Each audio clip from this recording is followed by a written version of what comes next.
Welcome back to A Boulder View. Joining us today is City Manager Jane Brautigam, who's here to talk about the city's efforts to find ways to pay for some critical capital projects that currently lack funding. Thanks for being here today, Jane. Thanks for having me. Well, I'm glad you could join us because I think this is a really important issue that not a lot of people are aware of. Right. And there's, my understanding is there's a list of projects that the city can't really afford to take care of that need to be accomplished. And so we're looking at putting something on the ballot in November that would allow the city to use approximately $4.5 million to bond for up to about $55 million to pay for the projects. To start off, can you explain what the urgency is to get that on the ballot this year? Yeah, thanks, Jody, for summarizing it so well. Yeah, so over the last decade, at least, the city has been having issues with financial matters. We had some downturns early in the decade, and then most recently in the 2008, 2009, 2010 era.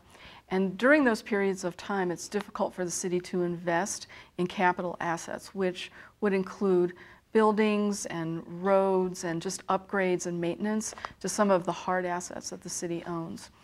Well, as we looked ahead to the next few years, we noticed that there are some funding streams that are going to become available in 2012 and 2013. And those funding streams have been used in the past to pay for bonds, like the retiring bonds to pay for the library addition, things like that. Well, with those monies becoming available, instead of putting them toward operating expenses, we thought that it would be great to invest in the community by focusing those dollars on the hard assets that we really haven't been able to invest in the last few years. So I think that what we're doing right now is that the council has asked us to take a look at the matters that we have not yet invested in and to work with the stakeholder committee to determine if we have enough funding to go to the voters to ask for bonds to invest in these assets for the future. So it's an exciting time. It is. So you mentioned a few of the projects like road repaving. Can you explain what some of the other ones are? Absolutely. We've got substandard bridges in the city, which means the bridges are rated at a level that would say that they're either fair or poor, which is not a good thing for our community. We've got a number of roads that need to be resurfaced or improved with curb and gutter, things like that. One of the really important needs is one that is actually sort of subtle to the community, but and the city, we have a big software package that runs our human resources, our financial software, and other software, and it's very, very old. It's almost 15 years old right now, and the vendor is no longer going to support it. So we really have to replace it, and it's several $1 million to do so. So that's a very important project for us. But a building that needs to be looked at is we have what's called the wildfire cache, which means it's really a building where our wildfire fighters keep their equipment and some vehicles, and that building is really failing. It's kind of run down, and that's a high priority item for the city right now. So those sound like really critical projects, really base level services. And I imagine some people in the community might think, wow, if the city can't afford to pay for those services, and yet other programs that seem less critical continue to be funded. Can you explain how the different programs and projects get funded citywide? Yeah, it is confusing, I think, for a lot of folks. Because our whole financial system in government accounting is very different. So in Boulder, our voters have kindly approved a number of sales tax initiatives that dedicate funding to particular areas. An example would be there's dedicated funding that goes to open space and mountain parks. And so when we collect those monies through the sales tax, the only way that we can spend them is on open space and mountain parks. We can't use that money for anything else. We also have a capital improvement program where we look out 6 years and determine areas that need to be funded, like we improve parks, we do some improvements at the library or other areas, and those funds are sort of dedicated to those projects in the future. And because of that dedication, we can't use the money for something that might be more important. So that's pretty much how it works. Most of the projects that we're looking at in this capital improvement strategy are projects that go with what's called the general fund, which is the general operational projects in the city. So it's the fund that allows us to have police officers and firefighters and HR people and finance people and library folks. So those are the funds that are spent on the daily services that our residents receive. And because we're spending it on those services, it's been difficult in the past to invest in some of our buildings. And I imagine that's a lot, all those things are pretty hard to compete. I mean, if they're competing for general fund money, it's pretty hard to pit police against HR or something. Right, yeah, it's very, very difficult, and we have a process that we call priority-based budgeting at the city, where we try to look based upon community values and council goals at what are the most important projects. But our focus in that kind of budgeting has been very much in the past on the operating fund, the day-to-day operation of the city.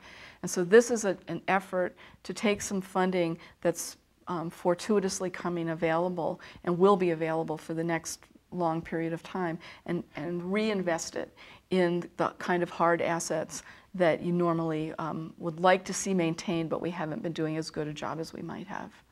So how will the $4.5 million bond, how can that work to help pay for some of these projects?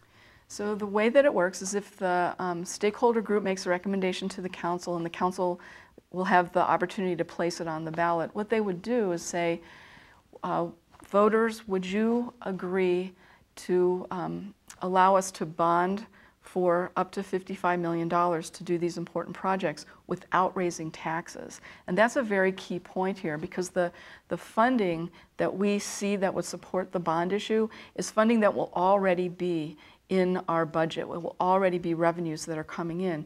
The voters will not have to approve any new taxes. They're already paying for this. This would be just a way to get upfront money so that we could get those roads, those bridges, the software taken care of up front so that we don't delay the maintenance any longer. And so if we were to go ahead with this and we bond for approximately $55 million, will that pay for all the projects on this list of things we need to tackle? So unfortunately, the answer to that is no, it won't. You know, with every city, with every kind of entity, there always are lots of things that you want to do. But what we've been doing with our stakeholder group and with the council and staff is to try to prioritize the projects. What are the areas in which we have really significant deficiencies? And so, for example, the software, some of the roads and the bridges are very significant, and if we don't take care of them, there could be dramatic consequences that would be negative for the community. But then there are also lots of projects that we would love to do to make our community an even better place than it already is. So there might be some projects that would be focused on improving some of our parks. We have a situation where we try to improve a neighborhood park every year, but wouldn't it be great if we could improve 3 a year? We'd get to more across the course of the city. And so those are the projects that probably won't be necessarily at the top of the list, but in the future we'd very much like to get to those. And then we'll have an opportunity in the future to look at how we can afford to do those high priority yet not deficient type projects. Yeah. So we're planning to put this on the ballot in November. What do you think our chances are of it passing? Well, of course, I always must say that it's up to the council to put it on the ballot, right. And they'll be looking at this on July 19th, along with many other possible ballot initiatives.